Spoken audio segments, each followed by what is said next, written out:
नमस्कार, आप देख रहे हैं 4 PM। मैं हूं आपके साथ सिमरन। देश की राजनीति में इस समय भयंकर उठापटक का दौर चल रहा है। बीजेपी के सितारे गर्दिश में चल रहे हैं। बाबा साहेब पर अमित शाह के द्वारा दिए गए बयान के बाद से पूरे देश में सियासी भूचाल मचा हुआ है।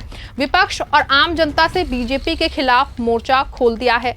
इस बीच बिहार से बड़ी खबर जो है वो निकल के सामने आ रही है और पशुपति पारस के बाद अब एक और नेता ने बीजेपी का साथ छोड़ दिया है। पशुपति पारस यानी कि चिराग पासवान के चाचा और आरएलडी के मुखिया पशुपति पारस ने कहा है कि दरअसल भारतीय जनता पार्टी उनको सम्मान नहीं दे रही है।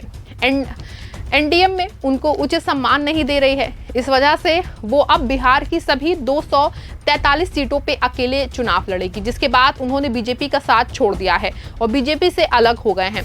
बता दें कि बीजेपी इस समय अपने सबसे मुश्किल दौर से गुजर रही है। बीजेपी का कोई भी फॉर्मूला काम नहीं कर रहा है।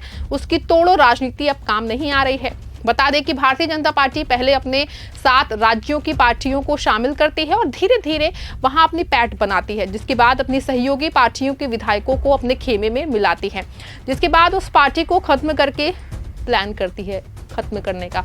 लेकिन इस समय बीजेपी का कोई भी फॉर्मूला जो है वो काम ही नहीं आ रहा है। जितने भी सहयोगी हैं सभी ने बगावत कर दी है और दिल्ली में अगले साल होने वाला विधानसभा चुनाव बीजेपी के गले की फांस बन गया है। सभी सहयोगी पार्टियां दिल्ली विधानसभा चुनाव में सीटों की मांग कर रही है, लेकिन भारतीय जनता पार्टी की दिल्ली यूनिट ने साफ कर दिया है कि बीजेपी दिल्ली चुनाव में किसी भी सहयोगी पार्टी को एक भी सीट नहीं देगी, जिसका फरमान दिल्ली यूनिट प्रमुख वीरेंद्र सचदेवा ने कर दिया है, जिसके बाद से बगावत के सुर जो हैं तेज हो गए हैं। वहीं दिल्ली चुनाव में सीट ना मिलने की वजह से बीजेपी की सभी सहयोगी पार्टियों ने बीजेपी से बगावत कर दी है और दिल्ली की सभी सीटों पर अकेले चुनाव लड़ने का ऐलान कर दिया है। बता दें कि अंबेडकर विवाद के बाद बीजेपी की चुप्पी एनडीए के लिए घातक होती दिखाई दे रही है। वहीं चुप्पी और बीजेपी की ध्रुवीकरण और महापुरुषों के अपमान का सारा परिणाम आगामी चुनावों में देखने को मिलेगा। वहीं दिल्ली में जीतना भारतीय जनता पार्टी के बस की बात नहीं है। अरविंद केजरीवाल ने पहले से ही बीजेपी की मंशा पर पानी फेरने का काम किया है। वहीं अब सहयोगी नेताओं की बगावत ने बीजेपी के जले पे नमक छिड़कने का काम कर रही है। बता दें कि केंद्रीय मंत्री जीतन राम मांझी ने ऐलान कर दिया है कि उनकी पार्टी एचएएम दिल्ली विधानसभा चुनाव में अकेले लड़ेगी। इससे पहले कयास लगाए जा रहे थे कि भारतीय जनता पार्टी दिल्ली की कुछ विधानसभा सीटें अपने सहयोगी दलों को भी दे सकती हैं। जेडीयू, लोक जनशक्ति पार्टी और जीतन राम मांझी की एचएएम ने दिल्ली में विधानसभा सीटों की डिमांड जो है रखी थी। हालांकि अब साफ हो गया है कि एचएएम दिल्ली के चुनाव में स्वतंत्र रूप से लड़ेगी। पार्टी ने कहा है कि जल्द ही उम्मीदवारों की सूची की घोषणा की जाएगी। एचएएम के सूत्रों ने कहा है कि उन्होंने कई बार बीजेपी नेतृत्व से संपर्क किया है, लेकिन उनकी तरफ से कोई भी प्रतिक्रिया नहीं आई है। वहीं पिछले विधानसभा चुनाव में बीजेपी ने 2 सीटें जेडीयू और 1 सीट लोक जनशक्ति पार्टी को दी थी। जेडीयू ने बुराडी और संगम विहार सीटों पर और लोक जनशक्ति पार्टी ने सीमापुरी सीट पर चुनाव लड़ा था। हालांकि अगर नतीजों की बात की जाए तो जेडीयू और एलजेपी कोई सीट नहीं जीत सकी।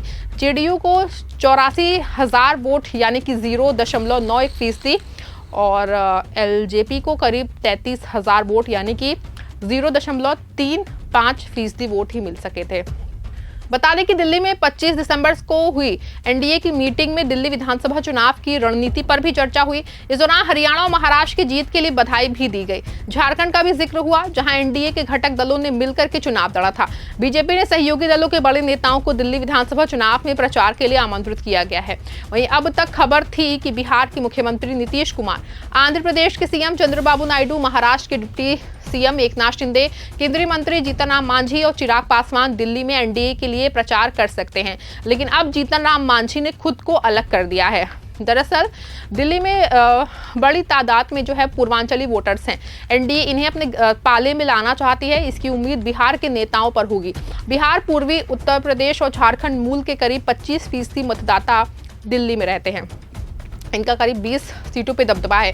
इनमें गोकलपुर, मटियाला, द्वारका, नांगलोई, कारावल नगर, जनकपुरी, त्रिलोकपुरी, बुराडी, उत्तम नगर, संगम विहार, जनकपुरी, त्रिलोकपुरी, किराडी, विकासपुरी और समयपुर बादली जैसी सीटें जो हैं वो शामिल हैं। वहीं पूर्व केंद्रीय मंत्री और लोक जनशक्ति पार्टी नेता पशुपति पारस ने अपने सोशल मीडिया प्लेटफॉर्म एक्स से मोदी का परिवार पंक्ति को हटा ही दिया था। पशुपति के इस कदम से बिहार की राजनीति में चर्चा जो है तेज हो गई कि पारस अब एनडीए में नहीं है या फिर एनडीए से बाहर हो चुके हैं। हालांकि उन्होंने अपने अगले कदम का ऐलान नहीं किया है, लेकिन ये साफ है कि अब पशुपति पारस ने एनडीए से दूरी बना ली है। अब उनका औपचारिक ऐलान कब होगा, इस पर सबकी नजर जो है टिकी है।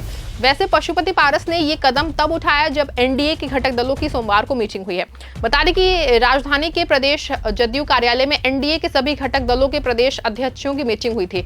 इस मीटिंग में बीजेपी के प्रदेश अध्यक्ष और राज्य सरकार में मंत्री दिलीप जायसवाल, जदयू के प्रदेश अध्यक्ष उमेश सिंह कुशवाहा, हम पार्टी के प्रदेश अध्यक्ष डॉक्टर अनिल कुमार लोजपा, रामविलास के प्रदेश अध्यक्ष राजू तिवारी और राष्ट्रीय लोक मोर्चा के प्रदेश अध्यक्ष मदन चौधरी ने हिस्सा लिया था।